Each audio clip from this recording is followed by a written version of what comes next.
네, 총리님. 어제 국가 채무, 국가 부채 때문에 좀 고생하신 걸로 알고 있습니다. 저희 야당 입장에서는 다른 것이 아니라 지금 국가 채무가 급격하게 증가하고 있고 이것이 장기적으로 우리에게 부담이 되지 않느냐. 그리고 아까도 제가 그런 취지로 이재명 정부의 지금 재정 운영이라든지 이런 부분에 대한 지적을 한 것이었습니다. 근데 제가 오늘 결국 지금 이제 나라빚이 너무 급격하게 증가한다는데 제가 오늘 기사를 검색하다 깜짝 놀랐습니다. 그 전라북도가 전라북도 지방정부에서 동학농민혁명 유족에게 연 120만 원씩 준다는 기사를 봤습니다. 보셨습니까? 제가 그 기사는 아직 못 봤습니다. 그래서 지금 132년 전의 동학농민혁명 참여자의 유족에게 1인당 120만 원. 그래서 대상이 증손 자녀까지 723명이라고 합니다. 동학농민혁명을 제가 폄훼할 생각은 없습니다. 그러나 지금 이 시점에 그리고 이런 정도의 돈을 주는 것이 맞을 것이냐. 그러니까 벌써 이런 얘기가 나와요. 그럼 뭐 임진왜란 유공자도 만들지. 보훈처 장관님, 6.25 참전 유공자 1년에 얼마 드립니까? 월 49만 원씩 나갑니다. 월 49만 원씩이요? 네.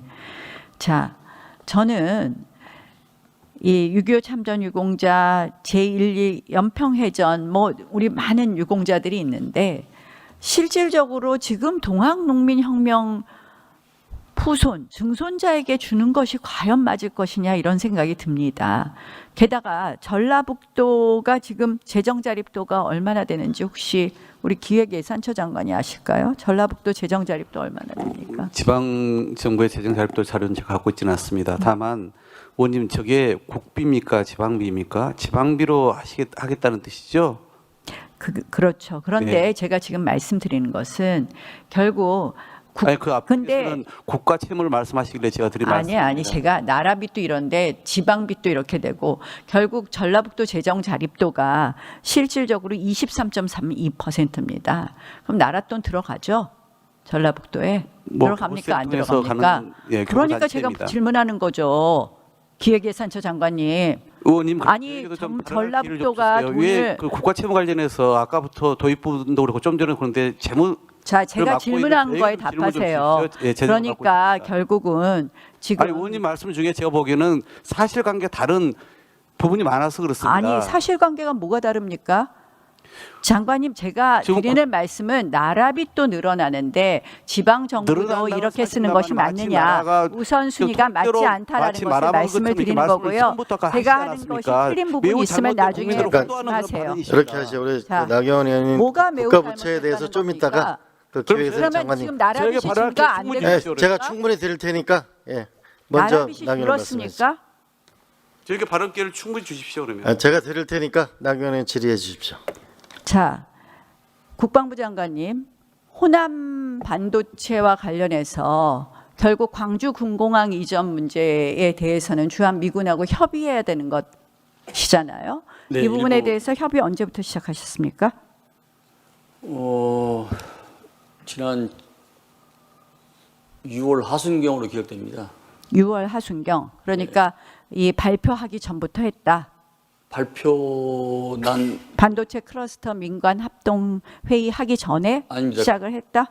그 후 같습니다. 제가 정확히 기억 안 나는데 그러면 발표가 먼저 되고 이렇게 후에 한다면 결국 협의하는 게 좀 어렵지 않겠습니까?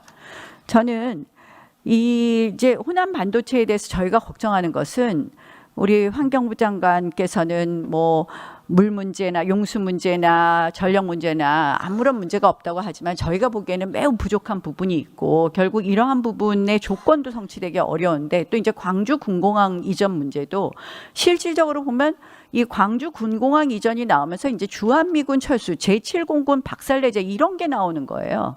호남 전당대회 앞두고 광주 전당대회 앞두고선 뭐 이 민주당의 핵심 시민단체에서 제7공군 박살내자 주한미군 철수 끌어내고 철수 나오고 대통령은 속도전 전격전 지시하고 이 타임라인을 보면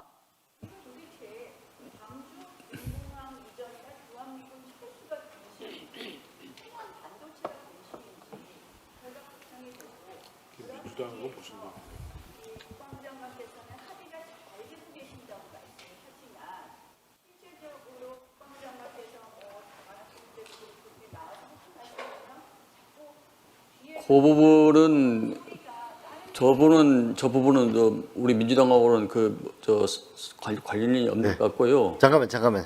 네. 네. 예.